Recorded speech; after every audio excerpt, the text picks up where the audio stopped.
Bien, entonces, Julio, tú eres doctor, estaba viendo ahí, doctor en farmacia, eres investigador de la Universidad Católica de Valencia y eres director de este observatorio de bioética que, pues, para mí es el observatorio, digamos, referente de toda Europa. O sea, yo, digamos, cuando quiero enterarme de las cosas, busco el observatorio de bioética de Valencia, ¿no? Es importantísimo y muchísima gente que lo tiene claro, de que trabajan muy bien y que trabajan muchísimo.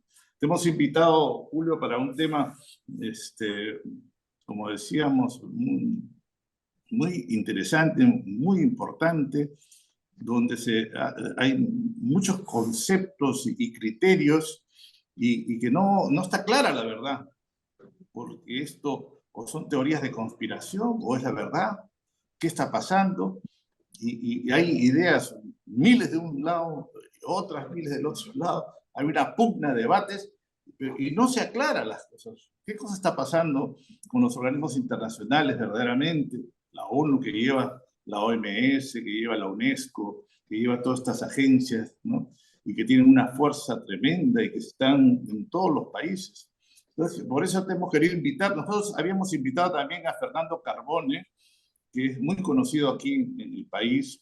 Él es un hombre pro vida, católico, pero que tiene mucha afinidad con la OMS, porque él ha trabajado en la Organización Mundial de la Salud, en las Naciones Unidas, y él habla muy bien de las Naciones Unidas, y por eso lo habíamos invitado, pero ha tenido un percance de salud, una urgencia verdaderamente, y está muy apenado de no poder asistir, pero yo supongo que cuando ya se recupere, lo van a operar, cuando ya se recupere ya pueda ver este video y darnos, digamos, sus impresiones. Bueno, entonces, Julio, te escuchamos, estamos atentos a lo que nos digas.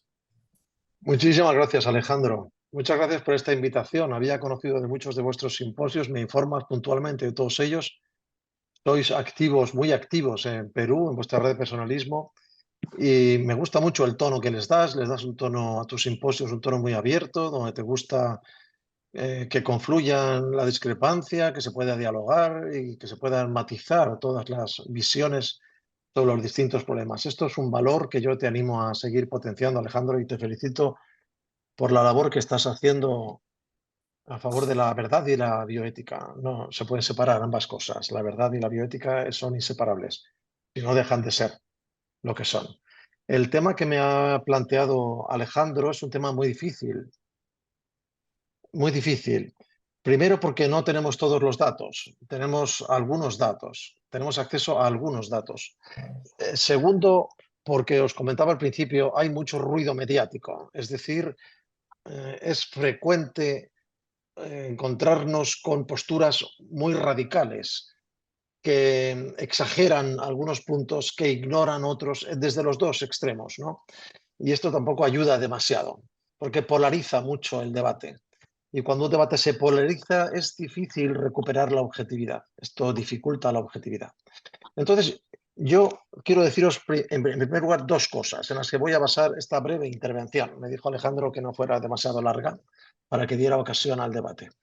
Esta breve intervención. Si me estiro demasiado, Alejandro, me das un tirón de orejas para que yo corte, ¿eh?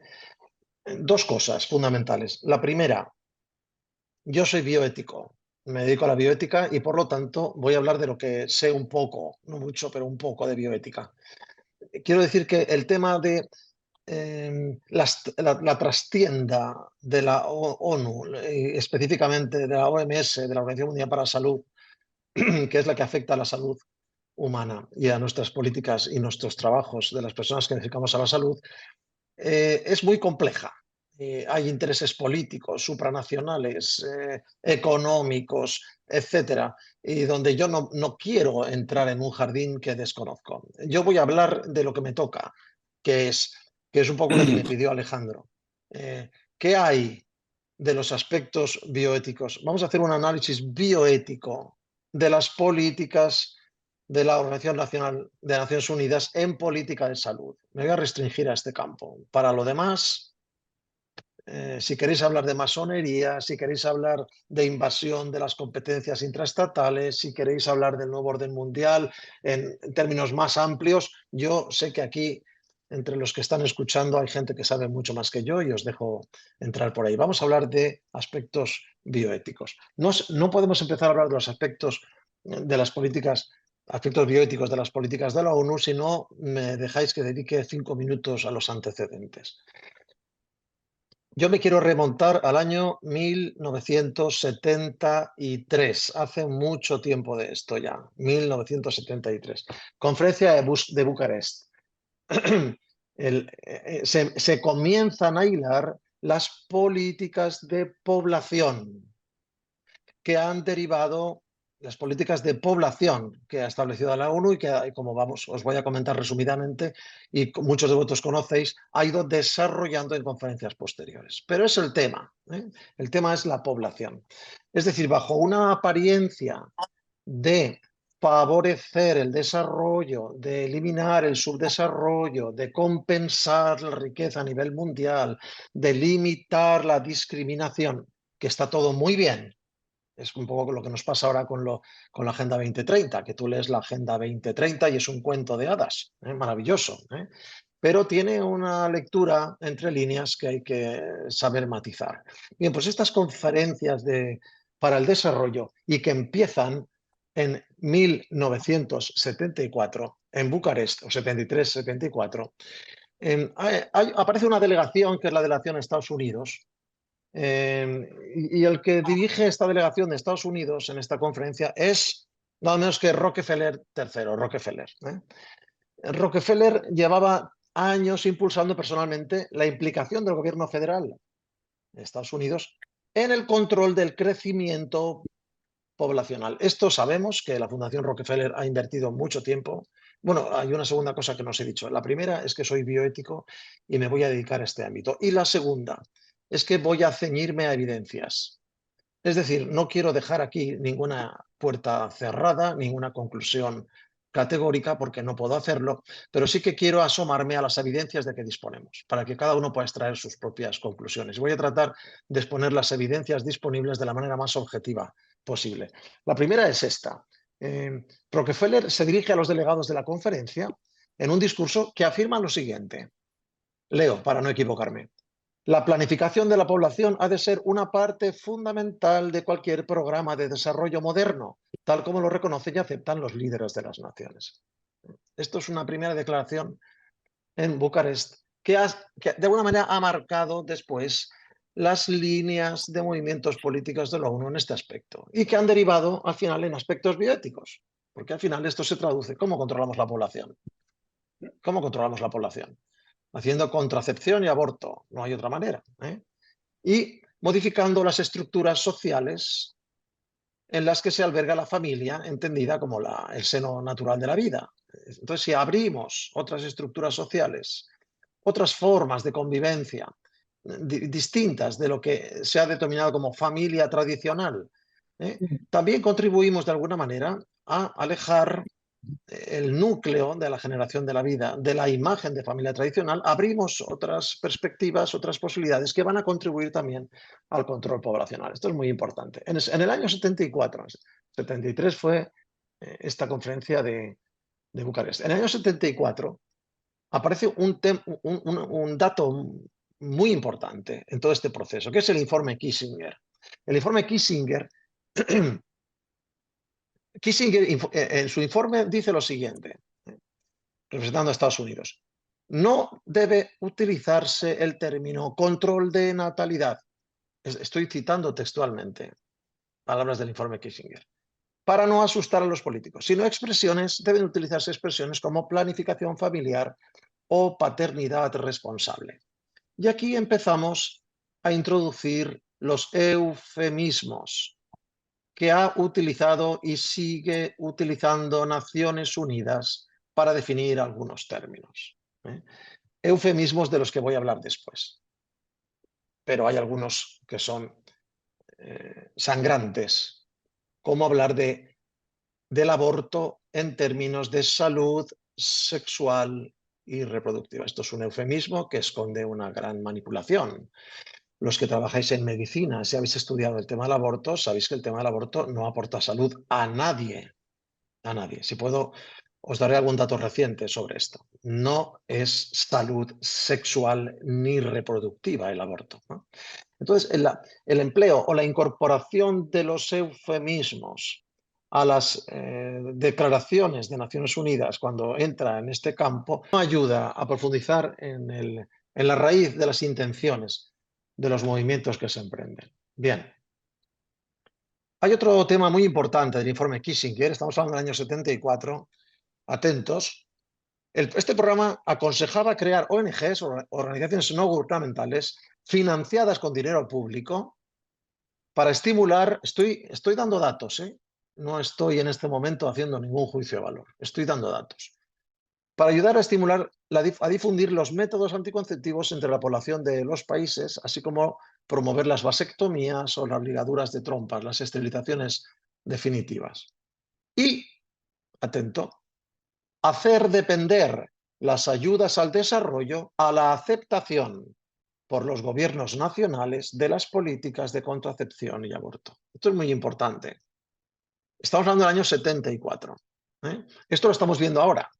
Cuando la ONU o la OMS ofrecen programas de ayudas al desarrollo, esto no se puede consultar, se supedita la concesión de estas ayudas a que los países involucrados implementen las políticas sobre población, es decir, contracepción y aborto, y otras que se han ampliado recientemente, como todas las ligadas a la ideología de género, a los grupos LGTBI, etcétera, etcétera. Es decir, es absolutamente imprescindible que los países susceptibles de recibir las prestaciones de Naciones Unidas incorporen sí o sí en sus políticas de desarrollo, en sus regulaciones legales, asistenciales, etcétera, esta oferta de control poblacional, por una parte, y de introducción de los postulados de ideología de género, por otra, de la cual hablaremos después. Bien, esto no lo podemos perder de vista. Estos son los antecedentes. Estamos hablando de los años 70, pero esto ha evolucionado intensamente después, en los años 90. Entonces ahí tenemos conferencias sobre educación e infancia en Nueva York en el año 90, conferencias sobre medio ambiente en Río 92, conferencias sobre derechos humanos en Viena 93, sobre población en el Cairo de 94, desarrollo social en Copenhague 95, donde se van dando pasos en la implementación de este tipo de visión, sobre todo referido al control poblacional. Hay una conferencia específicamente significativa, junto a estas que os he dicho en los años 70, que es la conferencia de Pekín sobre la mujer en el año 95, 1995. Os doy un dato, trato de daros datos objetivos. Hillary Clinton, en aquella conferencia de Pekín en el año 95, afirmó que el aborto es sacrosanto y debería ser libre hasta el último día del embarazo. Destacó en la escena internacional haciendo este planteamiento. Planteó que el aborto es algo no sé, es indiscutible, ¿no? Que el aborto hay que promoverlo, legalizarlo, etc. Y además, el aborto debería de ser legal, libre, absolutamente libre, hasta el final del embarazo, sin restricciones. Hillary, atentos, porque Kamala Harris, la que viene ahora sustituyendo a Bush, Bush no, ¿cómo se llama? El que acaba de dimitir en Estados Unidos. Ayudadme, ¿cómo se llama? Biden, Biden, correcto. La que viene por el Partido Demócrata como candidata para sustituir a Biden es una seguidora acérrima de Hillary Clinton, y mantiene sus postulados de promoción del aborto, etc. Así que habrá que estar atentos. Bien. Los aniversarios de estas conferencias han sido puntos de referencia en la ONU para revisar e implementar acciones en cada área relacionadas con este tema. Bueno, entramos, ese es el primer punto. Estos son a grandes brochazos, no podemos extendernos más. ¿Desde dónde nacen estos movimientos? ¿De acuerdo? Fijaros que los que promueven este tipo de posicionamientos sobre control poblacional que van a tener una derivada que es la que nos interesa a nosotros, que es la derivada bioética. Es decir, cómo influimos en la esterilización, cómo influimos en la extensión de la contracepción, cómo influimos en la normalización del aborto, etcétera, ¿no? En la aceptación de los métodos eugenésicos, de selección embrionaria, de extensión de la reproducción asistida, etcétera. Todo esto va ligado a la promoción del control poblacional, ¿no? Entonces, os decía, estos primeros datos hacen que hoy nos estamos encontrando con el fruto, es decir, con los lodos de aquellas aguas, ¿no? De entonces. Bien.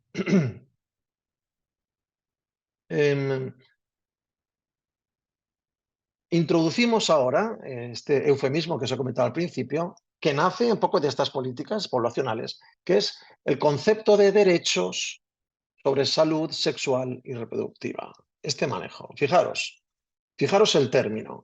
Derechos. ¿Quién puede negarse a los derechos? Es un término positivo. Salud. Esto creo que todos pretendemos. Salud sexual. Que menos, es maravilloso. Salud reproductiva, es fantástico. Entonces, los derechos a la salud sexual y reproductiva que están inspirados por la ONU por la Organización de Naciones Unidas desde hace muchos años, hay que acudir al 73, hoy se han materializado, estoy dando datos objetivos, no opiniones, hoy se han materializado con la petición que ha promovido Macron, el presidente francés, y otros líderes europeos, de incluir en la Carta Magna Europea, Carta de Derechos de la Comunidad Europea, el derecho al aborto como un derecho fundamental. Es decir, cuando ahora la gente se sorprende y dice, ¿cómo es posible que un gobierno como Francia y otros que se le están sumando, España también, que están sumando, pretenden introducir en la Carta de Derechos Humanos de la Comunidad Europea un artículo que consagra el derecho al aborto, cuando el primer artículo de esta carta es el derecho a la vida? ¿Cómo se entiende esta contradicción? ¿Cómo es posible que tengamos dos derechos tan contradictorios? Derecho a la vida y derecho a matar de una madre hacia su hijo. En según qué circunstancias, pero al final es un derecho a matar. Entonces, ¿cómo es posible esto? ¿De dónde sale? La gente se pregunta, ¿cómo es posible que en Europa hayamos hecho esto? Bueno, pues es esto. Porque cuando hablamos de aborto, es decir, el aborto yo tengo que recordar siempre en mis clases, el aborto consiste en que una madre mata a su hijo. El aborto provocado, lógicamente, estamos hablando de aborto provocado. Esto es el aborto provocado. El aborto es que una madre mata a su hijo, ¿eh? Entonces, pero le podemos llamar de muchas maneras. Si yo digo que una madre mata a su hijo es una cosa malsonante. Es difícil de aceptar. Pero si yo digo que estoy hablando de derecho a la salud sexual y reproductiva, que es el término eufemístico que ha ido introduciendo paulatinamente Naciones Unidas en su argumentario, entonces abrimos esta ventana por la cual las verdades inamovibles empiezan a dejar de serlo y las cosas que teníamos claras ya no las tenemos tanto, ¿eh? Es decir, si aderezamos con algunos eufemismos, con algunas repeticiones insistentes, recuerdo aquí la frase de Goebbels, ministro de propaganda de la Alemania nazi, repite muchas veces una mentira, se acaba convirtiendo en una verdad. Es decir, si yo manejo los eufemismos que dificultan contemplar la semántica de lo que yo estoy diciendo, y junto a esos eufemismos aderezo con repeticiones sistemáticas de cosas que dichas por primera vez son malsonantes, pero que repetidas hasta la saciedad en muchos foros acaban siendo adoptadas como verdades. Esto es algo que tristemente es así, ¿no? Entonces abro esta ventana por la cual el posicionamiento ético hacia algunas cosas va moviéndose. Y tenemos la situación actual. Esto es un dato objetivo, es decir, que la ONU está utilizando términos eufemísticos para ocultar realidades mucho más serias, ¿eh? Bien, este condicionamiento que os decía antes de las ayudas económicas a cambio de dar entrada en las legislaciones nacionales a los postulados que concierne al control poblacional, es decir, a la contracepción y el aborto o los derechos LGTB, es una manipulación. Esto es un chantaje. Es un chantaje que se está ejerciendo sobre los gobiernos soberanos, ante los que algunos gobiernos se están rebelando, pero son una minoría, ¿eh? Al final, poderoso caballero es don dinero. Y si los países necesitan fondos para promover políticas de desarrollo y la ONU les ofrece políticas de desarrollo y les ofrece los fondos y les ofrece asesoramiento y les ofrece especialistas y les ofrece el concurso de organizaciones supranacionales que van a hacer realidad este desarrollo, a los países en desarrollo se les abre el cielo. Pero hay una última cláusula de los contratos, para la concesión de estas ayudas, que es que hay que incorporar en las legislaciones locales la implementación de estas medidas. Esto es un chantaje intolerable, que se está haciendo, que es objetivo y que no huele bien. No huele bien. No huele bien que una Organización Mundial de la Salud afirme que el aborto es salud reproductiva. Es decir, si la Organización Mundial de la Salud maneja un concepto manipulado de salud, algo no funciona. ¿Hasta dónde nos fiamos de esto? Tenemos un problema. Hay otro eufemismo que yo quiero comentaros también, que es cuando la OMS o la ONU hablan repetidamente en muchos de sus documentos del aborto seguro. Es decir, ¿por qué desde Naciones Unidas promovemos el aborto? Porque queremos un aborto seguro. No queremos que las mujeres sufran las consecuencias de abortos mal realizados, en condiciones insalubres, con infecciones, hemorragias, gran mortandad. No, queremos que las mujeres aborten en condiciones salubres, en medios hospitalarios, con medicamentos, supervisadas por especialistas. Esto es lo que quiere la OMS. O sea, queremos que las mujeres conviertan el aborto en un acto saludable. Esto es un eufemismo. El aborto no es un acto saludable. Y hago aquí un comentario para no aburriros tanto, que creo que es importante. Hay un artículo muy reciente hecho con ratones, en el cual se han comparado poblaciones de ratones y se han hecho dos poblaciones. Una población de ratas embarazadas se les ha provocado un aborto en un momento del embarazo de la rata que corresponde al primer trimestre del embarazo humano. Y se ha comparado con otras ratas que han sido embarazadas y han parido a sus crías de forma natural y ratas que no están embarazadas. Se ha hecho un estudio comparativo. Es muy interesante que este estudio dice, nos hemos sorprendido porque tras provocar el aborto en las ratas hemos detectado cambios comportamentales significativos en las ratas en las cuales se ha inducido el aborto, que no se dan en las ratas que terminan sus embarazos. Esto nos hace pensar, dice el estudio, que el aborto provoca daños fisiológicos trascendentes que pueden llegar a modificar la conducta del animal. Lo digo por una razón.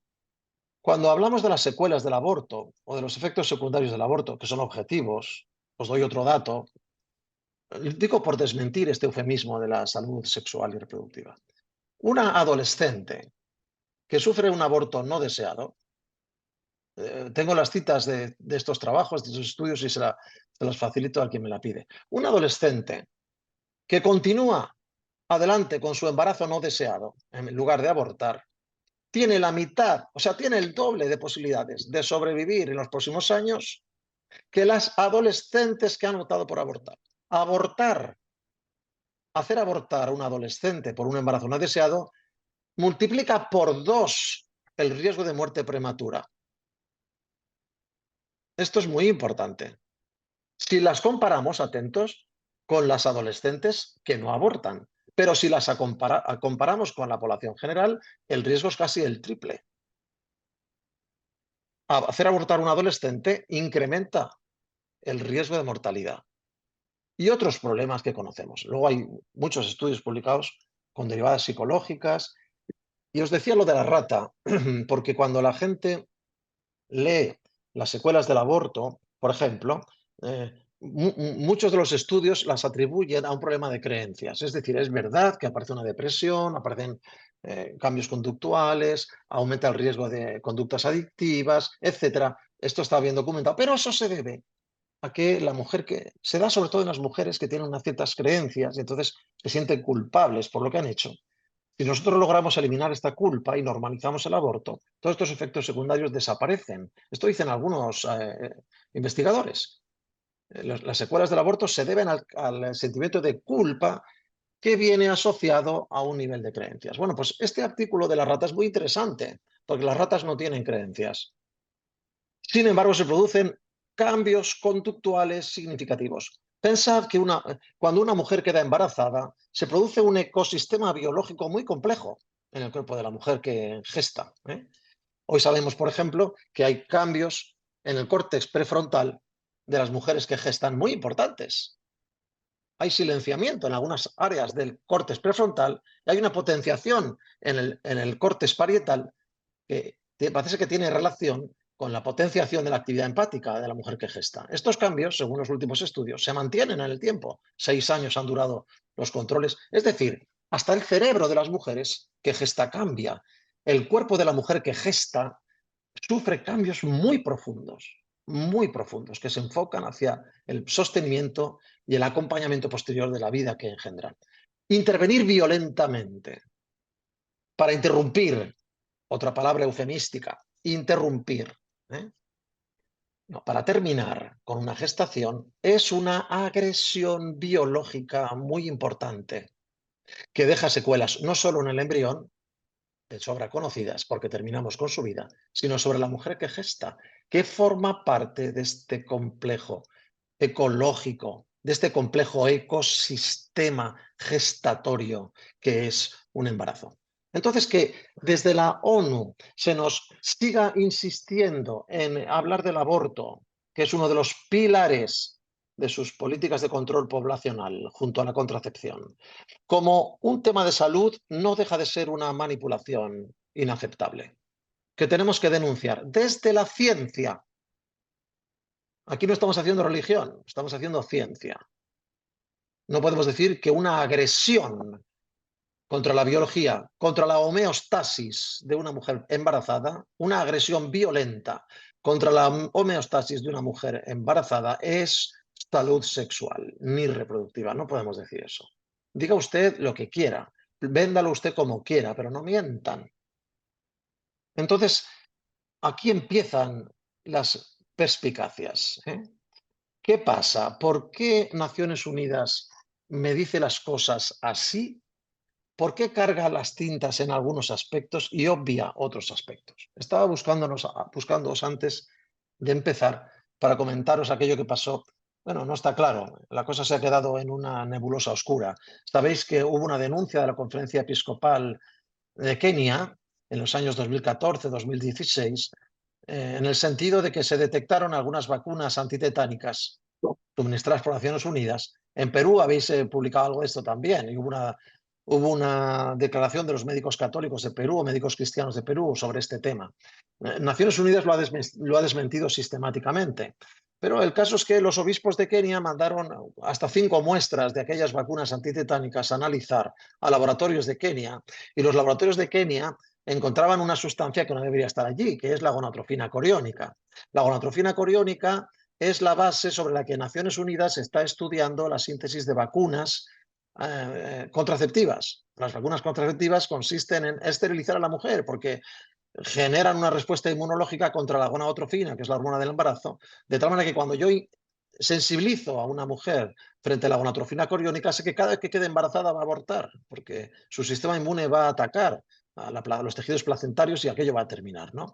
Bueno, esto sabemos, o sea, ONU y la Organización Mundial de la Salud lo ha reconocido, que está investigando en estas vacunas. Son vacunas esterilizantes, no son vacunas contraceptivas, son vacunas esterilizantes.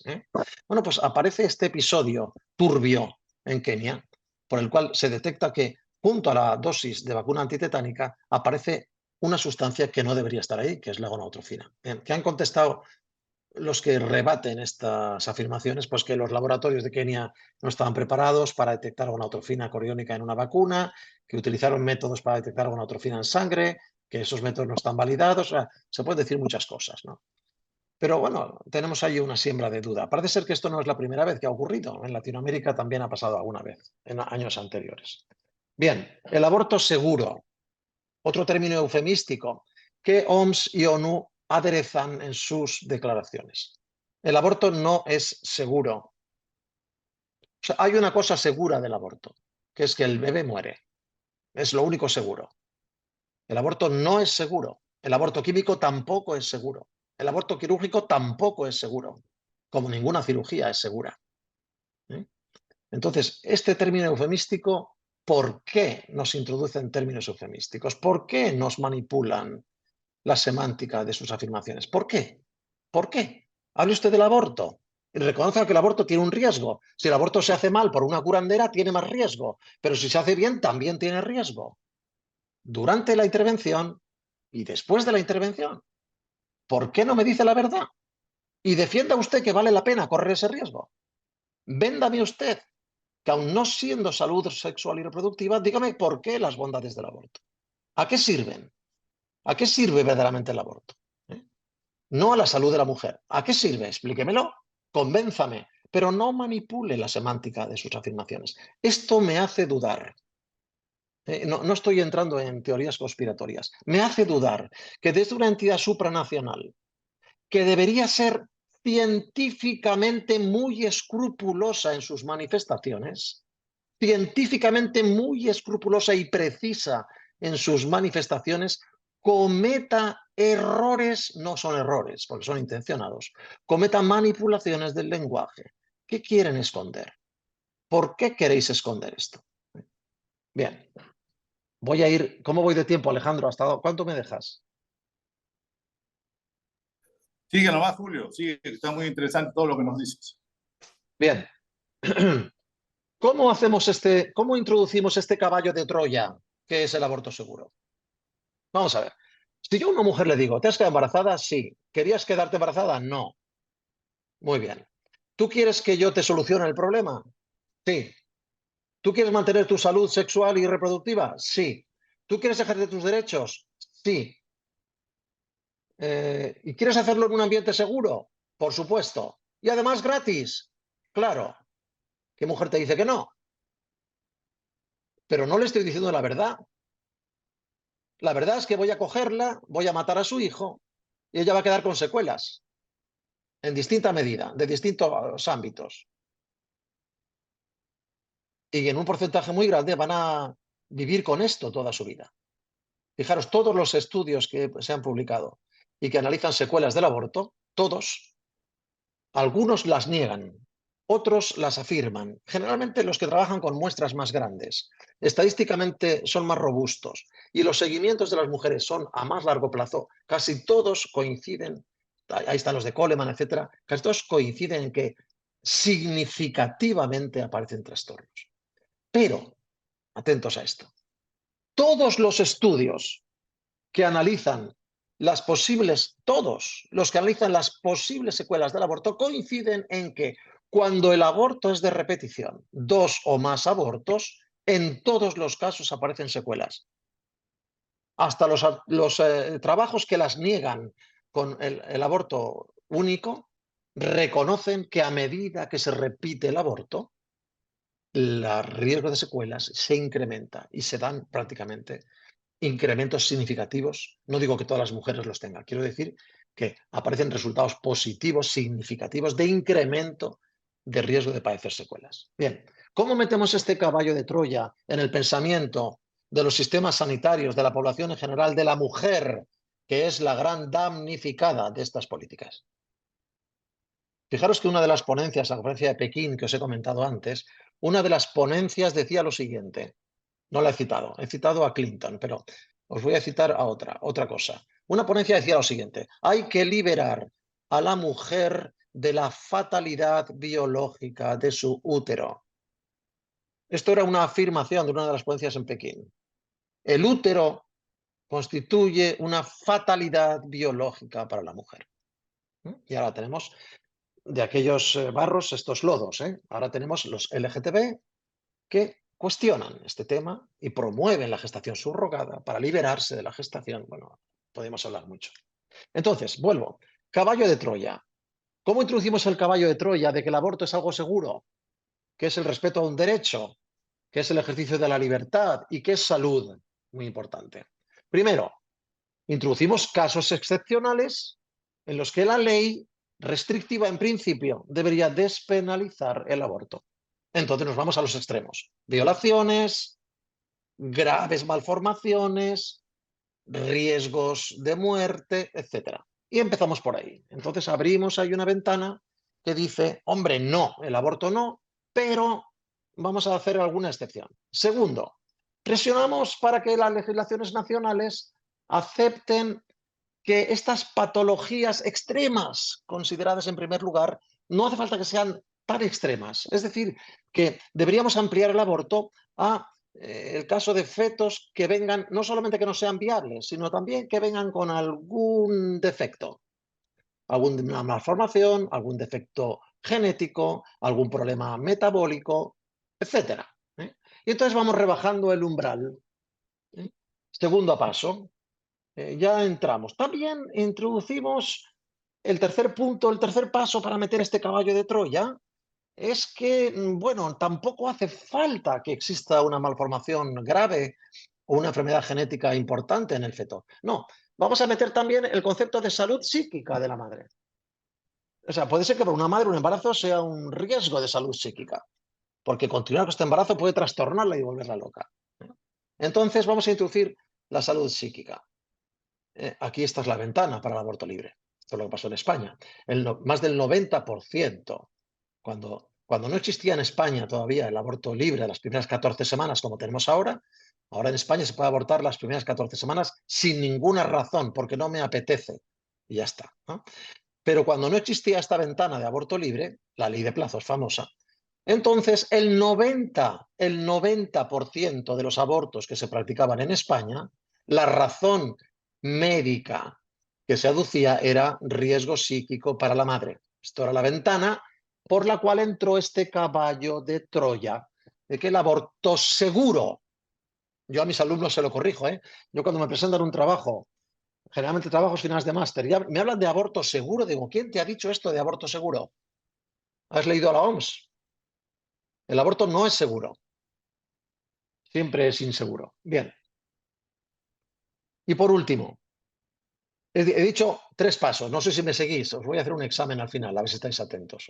He dicho 3 pasos, pero me falta un cuarto. El cuarto es no solamente en casos excepcionales, no solamente con graves enfermedades que pongan en riesgo la vida, no solamente en cualquier enfermedad, ni siquiera en afectaciones o riesgos de afectación psíquica, sino, cuarto paso, caballo de Troya ha entrado completamente en la ciudad. El cuarto caso es el aborto es un derecho. El aborto es un derecho. Es decir, abortar es ejercer un derecho. Si reconocemos el derecho al aborto, contribuimos a la libertad. La mujer es más libre si tiene derecho a abortar. Decía Hillary Clinton en Pekín, decía Hillary Clinton, aborto libre, atentos a esto, hasta el final del embarazo. Pero tenéis algunos pensadores, algunos utilitaristas anglosajones que no dicen solo esto. Hay utilitaristas anglosajones que dicen, oiga, ¿por qué puedo abortar a un síndrome de Down en la semana 24 o 28 de un embarazo y no lo puedo matar al día siguiente? ¿Por qué puedo abortar un síndrome de Down 2 horas antes de dar a luz y no lo puedo matar 2 horas después de dar a luz? O sea, ¿qué culpa tiene esa mujer de que nadie le ha dado un diagnóstico bien hecho de que este niño venía con síndrome de Down? Si le hubieran dado hace 4 horas el diagnóstico, hubiera abortado legalmente. En España se puede hacer hasta término un síndrome de Down. Pero se han equivocado. No le han dado un diagnóstico de síndrome de Down. ¿Por qué no lo hacemos abortar 2 horas después? Peter Singer defiende esto. ¿Por qué no legalizamos el infanticidio en estos casos? ¿Qué diferencia hay? Y tiene toda la razón. Y tiene toda la razón. Si es ético, si es salud, si es seguro matar al niño 2 horas antes de nacer, ¿por qué no lo es 2 horas después? ¿Por qué no lo es? Bien, estos 4 pasos que hacen que el caballo Troya del aborto seguro, término acuñado por la OMS, el aborto seguro, al final se queda en el imaginario popular como una verdad repetida muchas veces. Recordar la frase de Goebbels: una mentira repetida muchas veces se acaba convirtiendo en una verdad. Esto es lo que se ha venido a denominar la ventana de Overton. La ventana de Overton. Abrimos rendijas para meter pequeñas cosas por las que al final pasan caballos enteros. Bien, voy a ir dirigiéndome hacia el final de la exposición porque no tengo tiempo de deciros más. Bien, todo esto que os estoy explicando, ¿qué es? Yo como científico y como sanitario, me hace dudar que alguien manipule los datos. O sea, me crea una profunda desconfianza que de un organismo supranacional como es la OMS o la ONU se produzca una manipulación semántica de los términos que me hace pensar que se está pretendiendo algo diferente de lo que se ofrece. No es científico.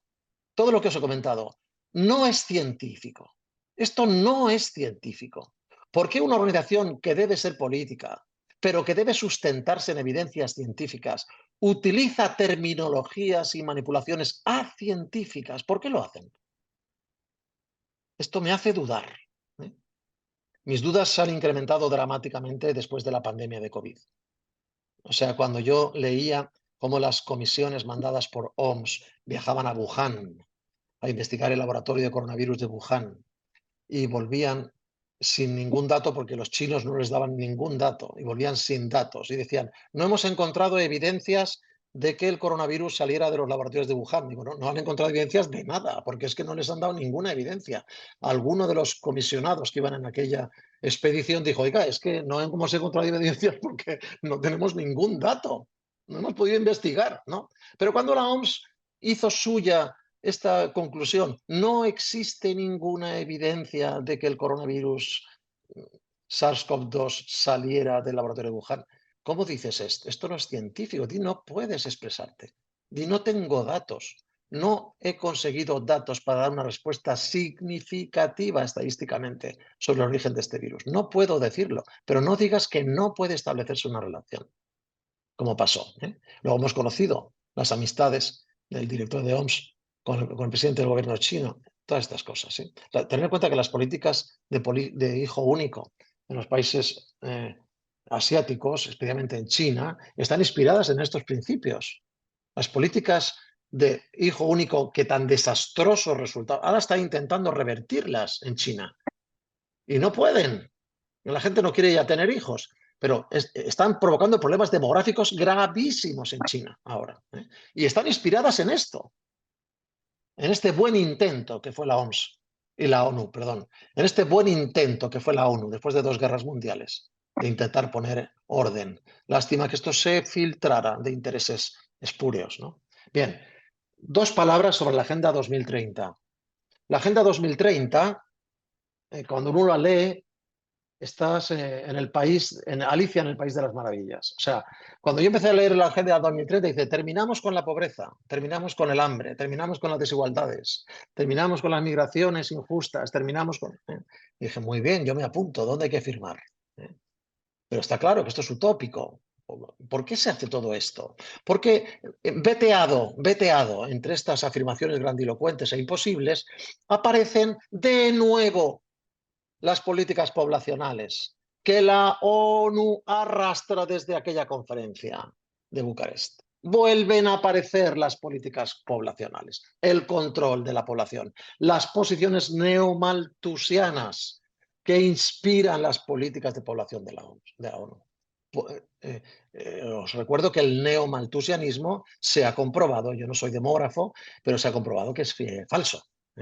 Es decir, el constructo teórico del neomalthusianismo no se está cumpliendo, por lo tanto es falso, pero sigue mucha gente promoviendo los principios neomalthusianos. Somos demasiados, hemos de ser menos, y sobre todo hay países del tercer mundo que no nos interesa que crezcan en población, son más difíciles de controlar.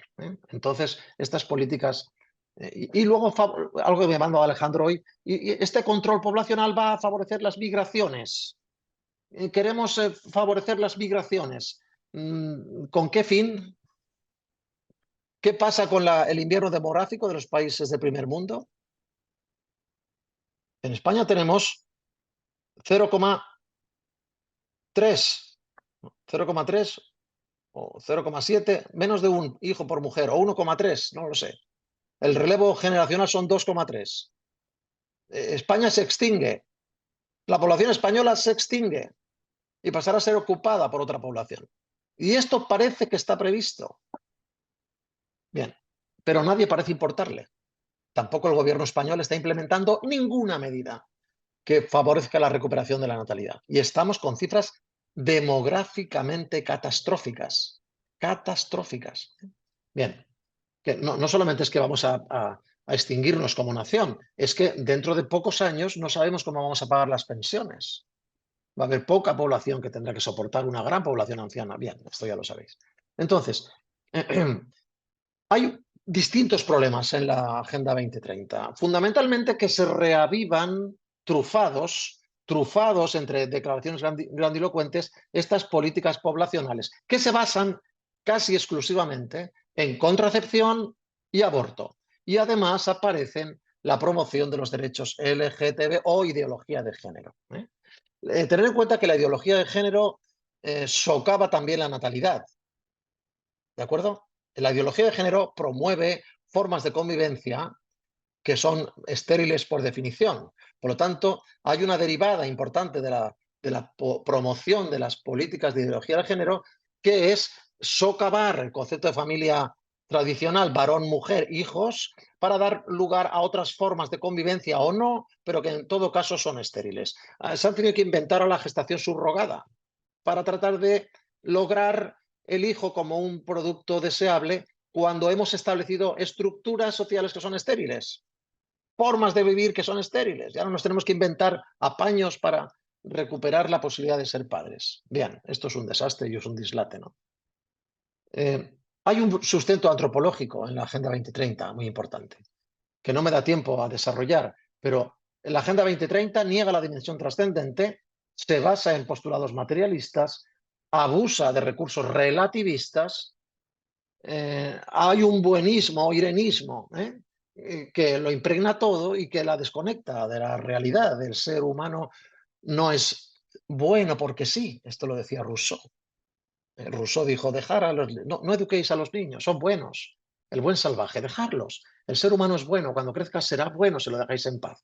No sé cómo le funcionaría a Rousseau, pero metió a sus 6 hijos en un orfanato y los abandonó. Interesante. Bien, este buenismo que se respira en la Agenda 2030, oiga, el ser humano es bueno o malo. Es bueno o malo, pero es libre.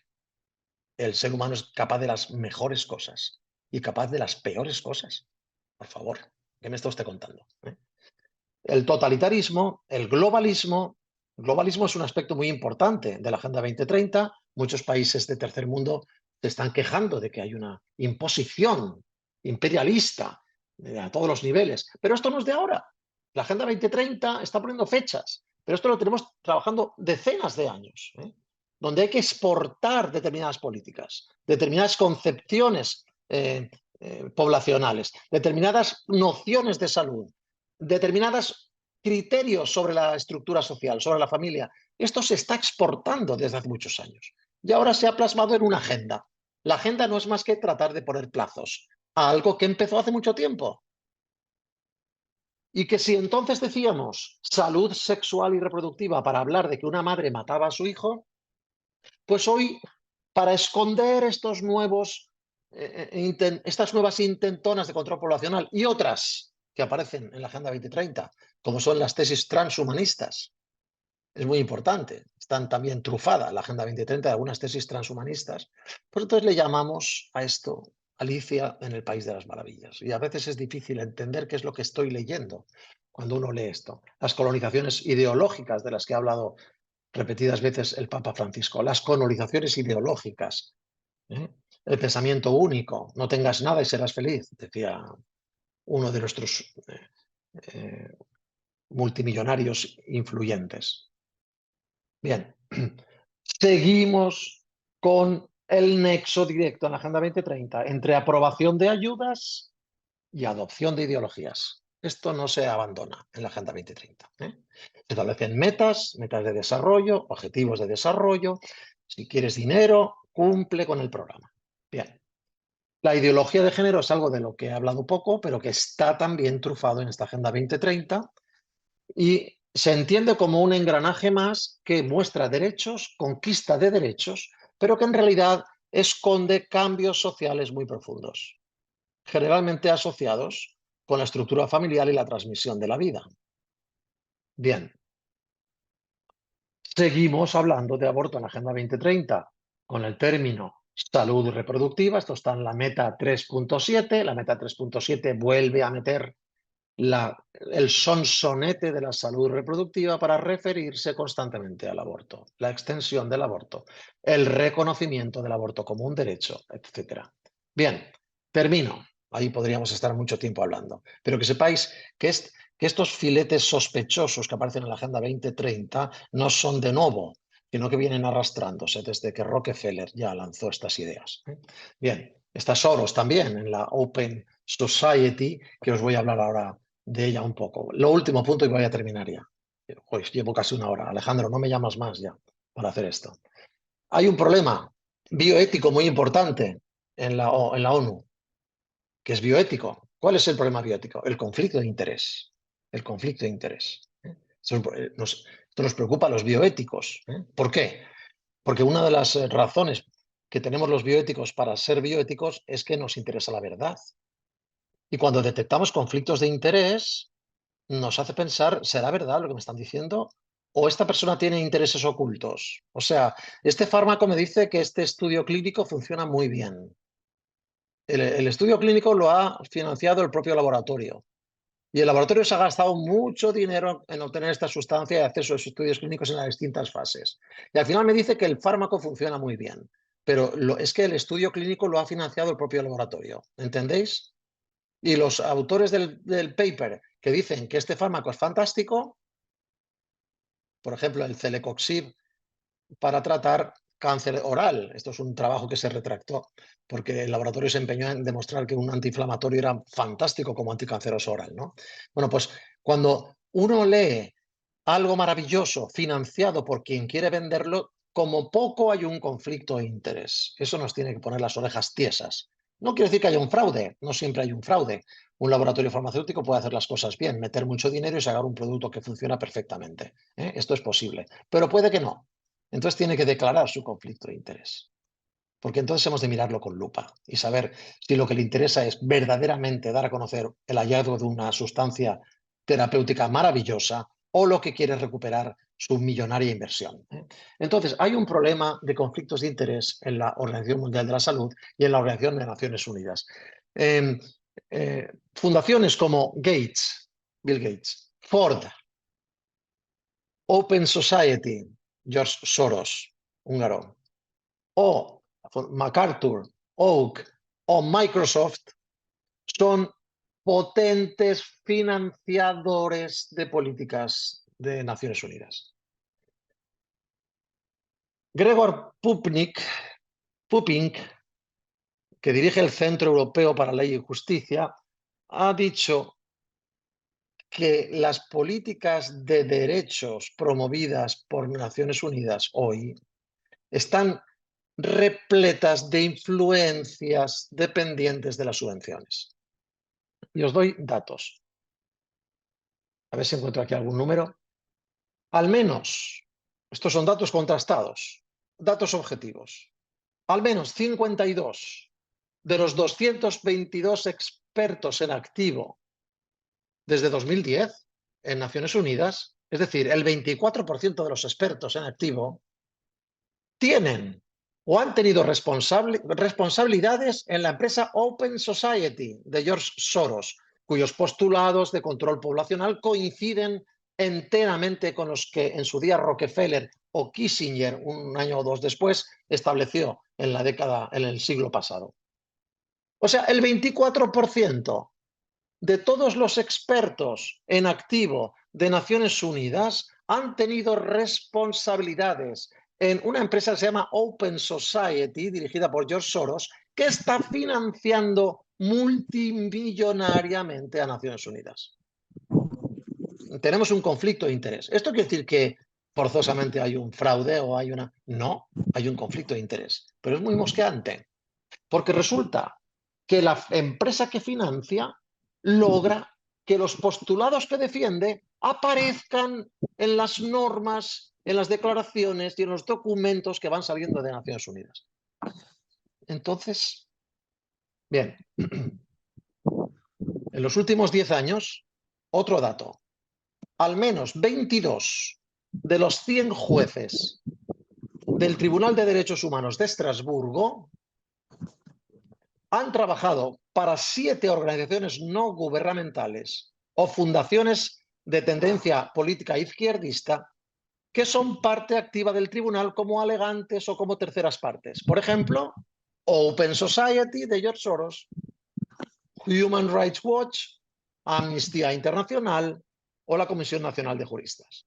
De estos 22 jueces, 12 de estos 22 son antiguos empleados o directivos de la Open Society de Soros, la cual financia a su vez a las otras 6 organizaciones. Entonces, ¿entendéis?